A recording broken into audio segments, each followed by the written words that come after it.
Yeah. So I got a good repertoire of songs, but I don't want to be one of those like just hey, all I do is play country music because I did grow up. I started my music stuff, learned to play guitar and stuff, listening to old Beatles records. I love classic rock. There's a lot of good music out there. So am I primarily is country what speaks to me? Yeah, but I want to be able to insert a lot of different things into there. And the one that's one of the things that you and Cliff did really well was, provide with the tools of, hey, here's this, but think about this, this, and this as well. Yeah, there's stuff on y'all's song list that I already play and it's already in my show. And there's stuff that's on your song list that I'm like, hey, you know what? I didn't think of that, and that's a great idea. The branding part, the how you come up with how you market yourself, how you do your EPK and stuff like that. That was really really helpful. I mean, there's a lot of resources out there on it. I've actually heard of Bandzoogle before, and I've explored the website, but I've never got to the point of actually doing it.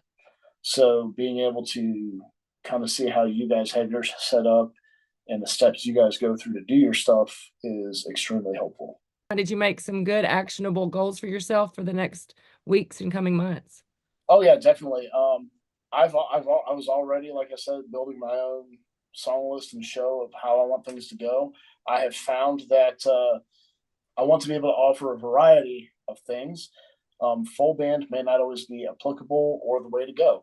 So I kind of one of the things that y'all made me think about was the fact that okay, maybe I need to do some solo or duo shows as well, and that works out actually out where I live. That works out a lot too because on Wednesday and Thursday nights there's a lot of places where Friday and Saturday they do full bands, and Wednesdays and Thursdays they do solos and duos, and they pay people pretty well for it. Yeah. Uh, so yeah, it was very definitely an eye opening experience in a good way.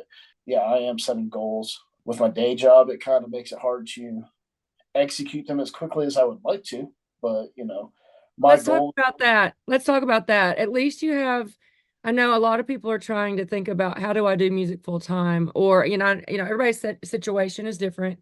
Not everyone wants to quit their day job. Not that, no, I'm not Yeah, saying you should, but a lot of yeah, people aspire to have a good side hustle, if not even just full time music career.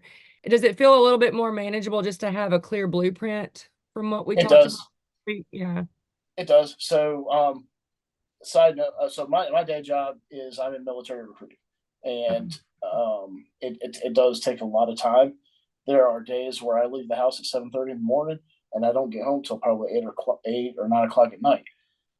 So how I structure my day, um, I try to when it comes to getting a music business running, I try to do a little bit every day.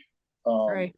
and I have a list, and it kind of let me find a page here just to show people. I love it. I've got Hey, look, I'm a list person. this is Look, my list I here, and like the little check boxes. Mine looks like this. This is my list. I've yep, got, and then I do a new list every day because yep. I like to scratch through it. It makes me happy. I start with my work stuff, my day job, and then I add one or two music things that I need to do, whether it's practice a new song, practice improving my guitar playing, Love it. uh, or working on some of my social media sites, getting them up and running. When it comes to stage presence, that's one thing I know I'm working on as well. And I like that you guys talked about that too, because when I think of myself up there and I think that I'm doing a good job of engaging the crowd, when I look back at video of myself, sometimes I'm like, oh, you zoned out. What are you doing? Stop.